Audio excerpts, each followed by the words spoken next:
bersukacita, amin. Amin. Yang pertama-tama kami mengucapkan terima kasih untuk Bapak Gembala. Beberapa hari yang lalu menghubungi dan ya saya katakan saya dengan senang hati. Bahkan beliau sampaikan kalau boleh bawa juga pemuda. Ya, saya dengan sukacita dan berkata ya kami pemuda nanti akan nyanyi ya. Oh boleh dengan sukacita. Dari anugerah ya bagi kita bisa bersama-sama pada malam hari ini, amin. Perkenalkan nama saya Pendeta Agustinus Yahan. Tadi saya mau protes tadi dengan pemimpin pujian waktu dikatakan dari suku ini, suku Batak nggak disebut. Nanti ada hutang itu ya. Ya, jadi pendeta nanti yang udah perkenalkan nanti kasih tahu saja. Sebenarnya tidak saya kasih tahu pun ketika ada marganya Yahan itu udah Batak ya. Ya ada rekan juga di sana Pak Pendeta Sitongkul ya, Horas gitu. Ya, dan senang sekali pada malam hari ini bersama dengan saya hadir juga ya, istri tercinta ya. Ya harus tercinta, istri harus tercinta, jangan ada yang cinta lain ya. Istri bisa berdiri sejenak. Ya, Kristina dari Banyuwangi ya. Tapi kalau adat kami orang Batak dijadikan orang Batak dikasih marga Manurung ya, jadi guru Manurung ya. Kami dikaruniai putra, satu putri ada di Tangerang bekerja dan satu putra ada di sini namanya Eldo ya. Mana dia? Keluar sebentar ya. Kami senang sekali dan di sini juga berjumpa dengan hamba-hamba Tuhan yang senior. Ada ya Bapak Pendeta Rohon senior ya, Pak Rohon. Beliau pernah juga melayani kami, luar biasa hadir hambanya dan juga ya ini rekan-rekan pendeta hamba Tuhan. Ya ini satu anugerah yang besar.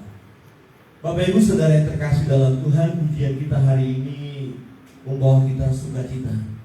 Ya, kalau panasnya ditambah pun tidak ada masalah, kita tetap akan memuji Tuhan, amin. Kalau tiba-tiba dingin pun kita tetap memuji Tuhan, amin. Kalau tiba-tiba terjadi goncangan pun kita tetap memuji Tuhan, amin.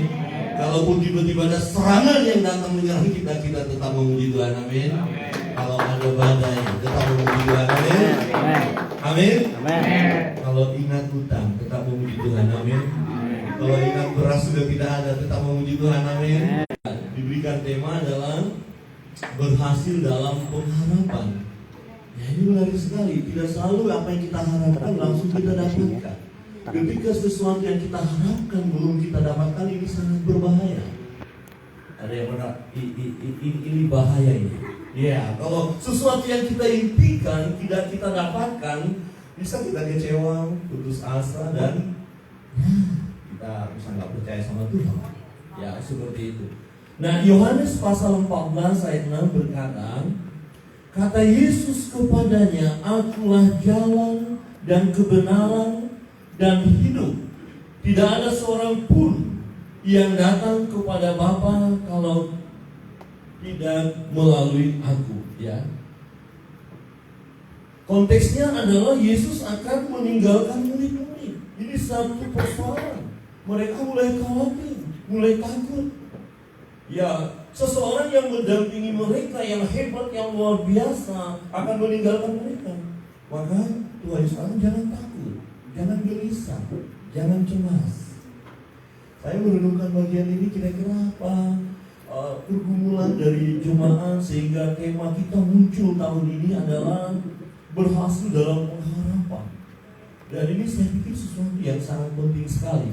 Bapak Ibu Saudara yang terkasih dalam Tuhan, ya, kita melihat bahwa berbicara tentang pengharapan, ya, semua manusia mengharapkan keberhasilan. Itu pasti. Semua mau supaya sukses, supaya berhasil. Nah, baik berhasil secara jasmani dan berhasil juga secara rohani. Tetapi seringkali yang dominasi adalah keberhasilan secara jasmani. Ada orang yang berjuang supaya secara jasmani dia berhasil, berharap sesuatu secara jasmani, bahkan lupa hal yang rohani. Padahal kalau kita lihat nanti, rohani dulu, baru nanti jasmani akan kita dapatkan. Amin. Nah, tema Natal tahun ini berhasil dalam pengharapan. Ada sesuatu yang kita harapkan, ada sesuatu yang kita rindukan, keberhasilan dari sesuatu yang kita harapkan. Nah, seseorang ingin berhasil atas sesuatu yang diharapkan. Tentu timbul pertanyaan, bagaimana caranya supaya berhasil?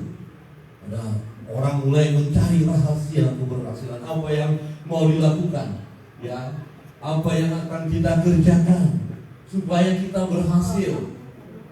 Kita tahu bagaimana rasanya ketika harapan kita tidak tercapai atau kita mengalami kegagalan. Sangat sedih. Dan ada juga yang kecewa dalam hidupnya. Untuk apa saya hidup? Beberapa waktu yang lalu saya membaca berita yang sangat mengerikan.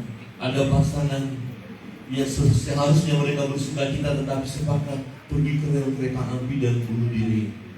Gak ada harapan hidup. Ya, ada yang lompat dari ketinggian dan bunuh diri karena tidak ada harapan. Orang yang gagal ini sangat berbahaya. Ya, kalau dia tidak memiliki iman. Kita bisa merasakan situasi manakala yang kita rindukan belum tercapai. Harapan kita sepertinya belum tercapai. Ya. Ini penting, jangan sampai kita putus asa dalam hidup ini. Jangan sampai kita kecewa tentang hidup ini. Bahkan jangan sampai kita kecewa kepada Tuhan. Ya, ada orang yang berharap untuk sembuh dari penyakitnya, tetapi karena kesembuhan tidak kunjung tiba, akhirnya dia kecewa. Sudah berobat, sudah berdoa, kok belum kunjung sembuh. Akhirnya kemana? Orang pintar, paranormal. Normalnya sudah parah, kita pergi ke sana, berarti yang pergi ke sana lebih parah. Amin. Coba Tuhan Yesus tolong, tapi kok nggak sembuh-sembuh. Akhirnya ada nenek di sebelah berkata, cucu, nanti jam 12 malam kita mandi di sungai. Saya bawa kamu dan bawa jenis ini ramuan-ramuan tertentu. Dan itu saya beli karena supaya sembuh. Ya, miring kali ya. Coba katakan diri anak, miring kali. Kali itu fakta. Kecewa, saya kecewa sudah berdoa. Katanya iman, saya sudah imani. Kok belum sembuh juga? Ada orang yang berharap sukses dalam usaha, tetapi kenyataan tiba-tiba bangkrut, usaha tidak maju. Mungkin tertipu, bahkan yang menipu adalah orang yang sangat dekat dengan dia. Saya menemukan seorang anak Tuhan tidak mau lagi ke gereja. Ya, saya berbicara dengan dia, kenapa saya ke gereja? Yang mengecewakan saya orang Kristen. Teman saya berusaha itu orang Kristen loh. Dia tipu saya. Ini berusaha dan dia akhirnya nggak mau ke gereja lagi. Wah, ngeri kali. Wah, itu kenyataan. Ketika harapan kita tidak tercapai, bisa membuat kita kecewa dalam hidup ini. Kita bisa sedih, kita bisa putus asa. Tetapi tentu tak seorang pun di antara kita yang mau gagal, yang mau sedih, yang mau kecewa dalam hidup, yang mau putus asa. Tidak ada. Tentu kita mau berhasil. Kado Natal tahun ini mengingatkan kita bahwa kita merindukan keberhasilan. Apa yang kita harapkan itu akan kita dapatkan. Menjadi pertanyaan, apa yang harus kita lakukan sebagai anak-anak Tuhan? Apa yang harus kita lakukan supaya berhasil dalam pengharapan kita? Kebenaran firman Tuhan yang pertama adalah kita harus menaruh pengharapan kita kepada pribadi yang tepat, yaitu Yesus Kristus. Taruhlah pengharapan kita kepada satu pribadi, yaitu Yesus. Dia adalah Tuhan Allah datang ke dunia menjadi manusia. Ini yang kita peringati. Pengharapan di dalam Yesus tidak akan mengecewakan, karena Yesus sanggup melakukan apa yang kita harapkan itu.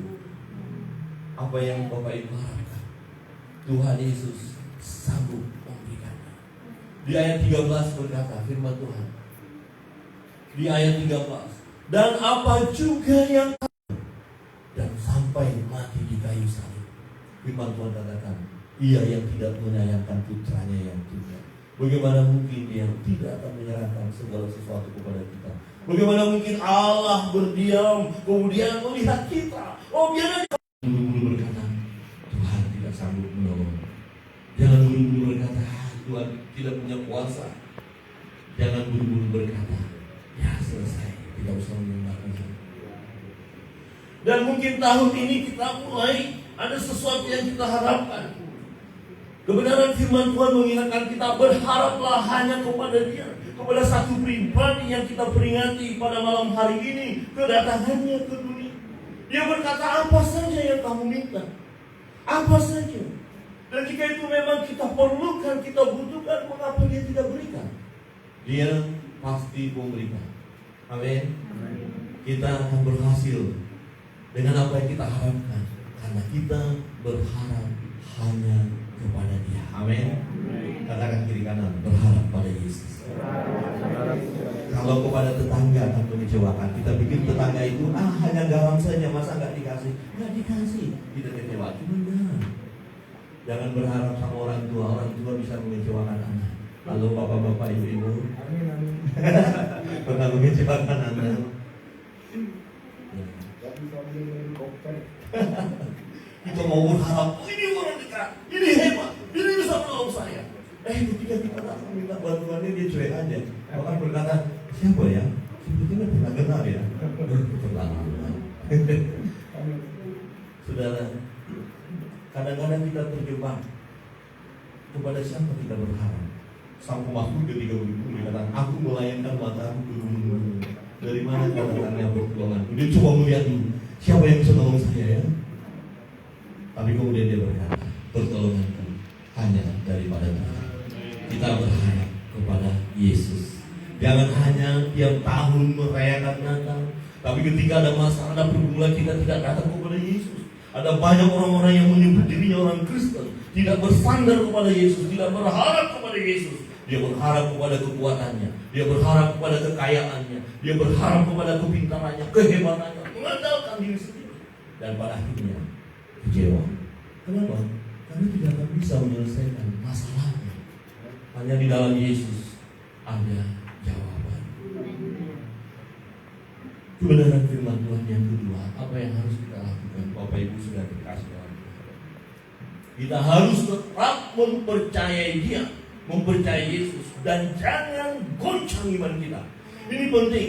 Kadang-kadang awalnya kita berkata, ya aku percaya, aku melangkah.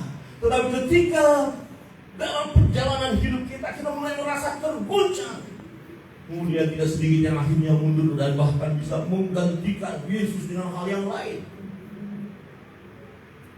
Itu bisa terjadi ketika Petrus mengalami goncangan mereka di perahu itu, ombak. Yesus datang, Yesus, kalau engkau itu sudah berjalan di atas air, Yesus berjalan.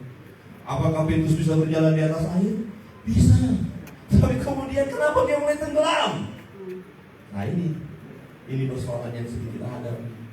Situasi kita, lingkungan kita membuat kita mulai goncang. Kita sepertinya nggak bisa. Sepertinya harapan ini, saya mau berhasil. Model kamu berhasil, usahamu mau berhasil, modalmu mana, kepintaranmu mana? Aduh, nggak bakalan. Iya ya, nggak bakalan ya. Akhirnya nggak bergerak. Lalu akhirnya udahlah mundur aja deh. Jangan. Sekali kita berkata, aku berjalan bersama Yesus, aku melangkah bersama Yesus, dan pengharapan di dalam Yesus tidak mengecewakan, maka aku akan terus percaya kepada Dia. Percaya Yesus harga mati, bukan hanya NKRI harga mati, tapi percaya Yesus harga mati. Amin. Ini anak-anak Tuhan, luar biasa. Katakan kiri kanan, dahsyat. Dahsyat.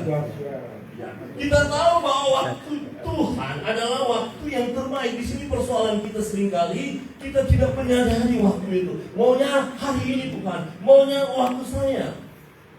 Padahal ada waktu Tuhan. Saat menantikan penggenapan dari apa yang kita harapkan, kita harus mengikuti waktunya Tuhan. segala sesuatu indah pada waktunya. Amin. Oh, hari ini kok Tuhan izinkan ya saya mengalami kesusahan ya. Kok Tuhan izinkan bangkrut ya. Kok Tuhan izinkan beberapa tahun yang lalu COVID ya. Tapi firman Tuhan katakan Allah turut bekerja dalam segala sesuatu untuk mendatangkan kebaikan. Buktinya kita masih ada sekarang, masih hidup kan? Amin. Yang kiri kanan pastikan masih hidup. Haleluya. Hidup masih memuji Tuhan. Tadi, pemimpin pujian musiknya luar biasa hari ini. Saya sangat bersuka cita ya, sangat bersuka cita, dan istri saya bilang tahan, Ren, jangan terlalu capek ya, saking. Tapi musik itu ya, dan pujian hadirat Allah membuat kita bersuka cita. Bapak Ibu Saudara yang terkasih dalam Tuhan, ini bisa terjadi kita mulai tidak percaya. Situasi tertentu yang kita hadapi, kita bisa mulai meragukan Tuhan. Di ayat 10 berkata begini, ayat 10 dan 11 ya, Yohanes pasal 1 itu. Tidak percayakah engkau bahwa aku di dalam Bapa dan Bapa di dalam aku? Apa yang aku katakan kepadamu tidak aku katakan dari diriku sendiri, tetapi Bapa yang diam di dalam aku, Dialah yang melakukan pekerjaannya. Dialah yang melakukan pekerjaannya. Ini pekerjaan Allah. Sesuatu yang saya harapkan di dalam Allah akan Allah kerjakan di dalam diriku. Walaupun kulihat sekelilingku sepertinya tidak ada harapan. Seperti Bapak Abraham, tidak ada harapan. Walaupun tidak ada dasar untuk berharap, tetapi justru saat seperti itulah dia berharap kepada Tuhan. Amin. Mungkin ada di antara kita sepertinya tidak ada pengharapan, tetapi malam hari ini firman Tuhan mengatakan supaya pada saat seperti itulah, caranya saya tidak tahu, tapi saya berharap Tuhan bisa memberikan bagi saya, bisa memberkati pekerjaan saya, pelayanan saya, atau bisa orang menolong saya untuk hal itu cara Tuhan. Jangan pernah berpikir bagaimana cara Tuhan untuk menolong kita. Yang perlu kita pikirkan adalah bagaimana cara saya supaya tetap percaya kepada Tuhan. Amin. Itu yang kita gumuli. Aku mau percaya Tuhan. Pengharapanku akan berhasil. Aku tidak akan sia-sia berharap kepada Tuhan. Sesuatu yang aku harapkan ini, aku akan tetap percaya. Sebab aku tahu pekerjaanmu dahsyat. Dia Allah yang membuat dari yang tidak ada menjadi ada. Percayalah kepadaku bahwa aku dalam Bapa dan Bapa di dalam aku. Atau setidak-tidaknya percayalah karena pekerjaan itu sendiri. Kira-kira begini Bapak Ibu, kita dalam perjalanan ini suatu waktu diperhadapkan dengan persoalan. Sepertinya pengharapan kita tidak akan berhasil juga. Nah untuk itu lihat, bukankah tahun-tahun sebelumnya pekerjaan Tuhan sudah kita alami? Pekerjaan Tuhan dahsyat sudah menolong kita. Mengapa persoalan sekarang membuat iman kita hancur, kemudian kita tidak percaya? Maka dikatakan setidak-tidaknya lihat pekerjaan itu. Jadi ketika Bapak Ibu dan Saudara mengharapkan sesuatu dan sepertinya pengharapan itu tidak akan mungkin, lihat kepada pekerjaan Tuhan. Lihat firman Allah. Tuhan membuat sesuatu indah pada waktu. Tuhan mengerjakan segala sesuatu dengan caranya yang ajaib. Tuhan bisa lakukan. Ketika umat Israel mau makan daging, Musa berkata, bagaimana mereka sebanyak ini? Tuhan bilang, percaya. Dan akhirnya Tuhan kirim makanan. Apakah mujizat masih ada sampai sekarang? Masih. Amin.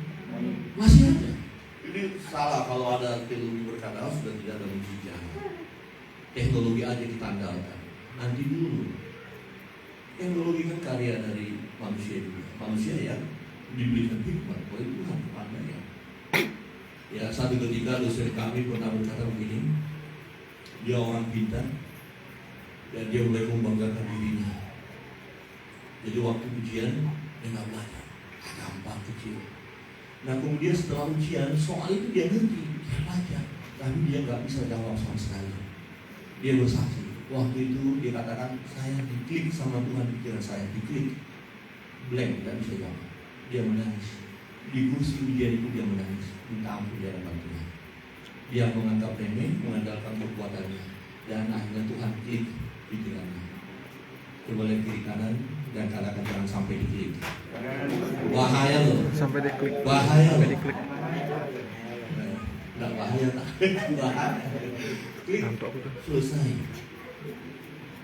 Percaya. Nah ini terus kita pertahankan iman kita. Ya, ilustrasi ini menolong kita. Kira-kira begini. Seseorang yang memulai dengan semangat untuk mendapatkan berlian, dia kerjakan terus.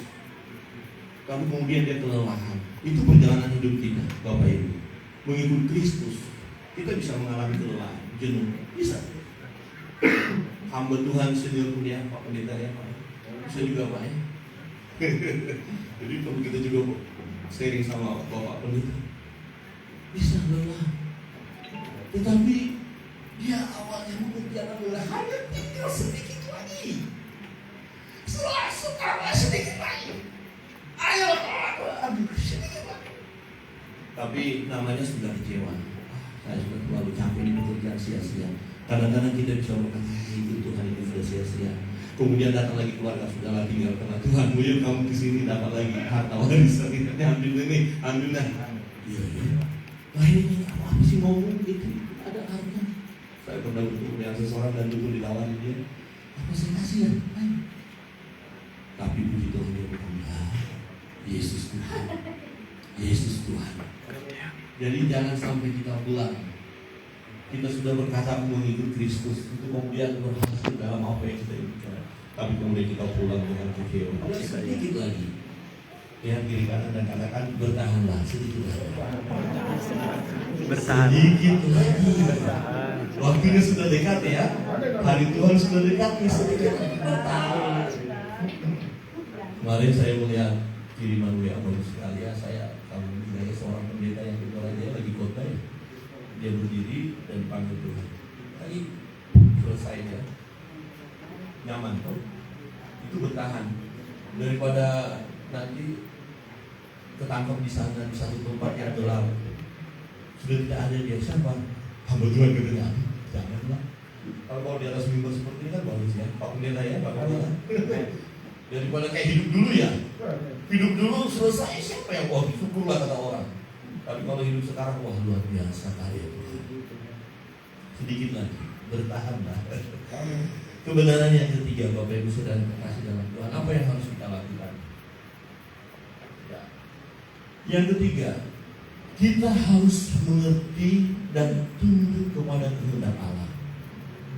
Apa yang kita harapkan tidak akan terjadi jika yang kita harapkan itu tidak sesuai dengan kehendak Allah.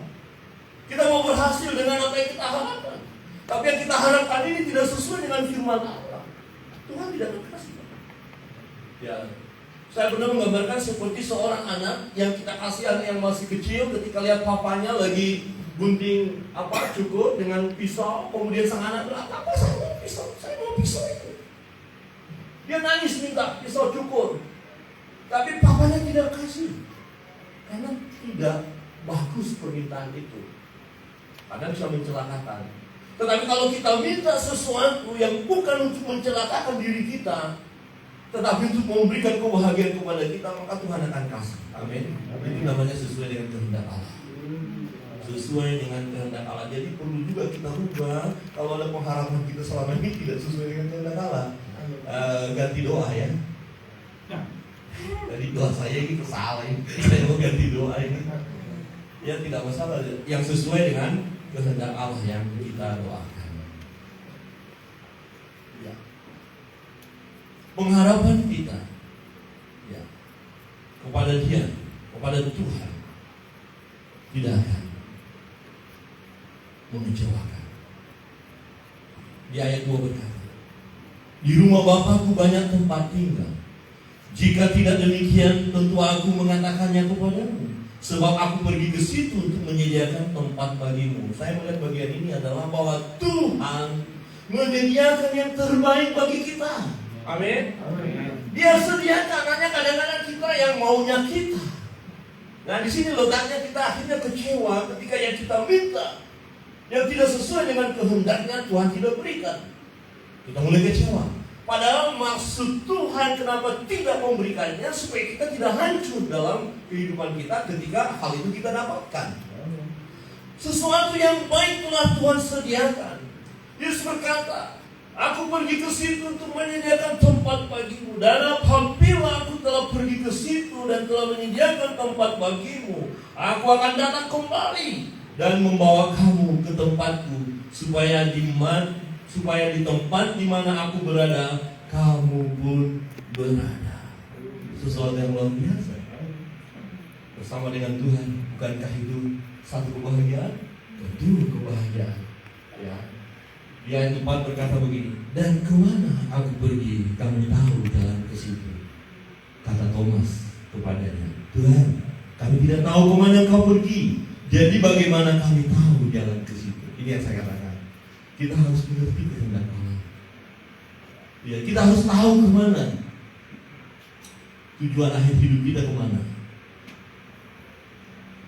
Tiba-tiba terjadi gempa, matilah kita semua di gunung ini, dan kita berkata pasti masuk surga. Amin. Amin. Kira-kira ada yang lari nggak? Saya ingat waktu gempa beberapa tahun yang lalu, pas hari Minggu itu saya lagi khotbah, udah bunyi. Ya saya lagi khotbah, saya mulai berpikir teruskan khotbah atau saya suruh jangan lari. Kalau nanti saya nggak suruh lari terus kita roboh, ini pendeta nggak punya hikmah. Udah tahu begitu, tapi saya bilang ini bergumul, saya lagi khotbah. Pemain musik bilang sekali lagi bunyi krek, saya nggak mau dengan pendeta lagi khotbah, saya mau. Dia bersaksi setelah selesai sambil goyang dikit, saya udah tahu. Saya khotbah, saya lihat yang ada yang bergerak. Kalau saya duluan lari, saya yakin yang lain pasti lari. Jadi kalau ada bahaya, Pak Pendeta di sini tidak akan lari. Amin. Siap tumbal duluan kan? Nah kalau kita lari duluan gimana?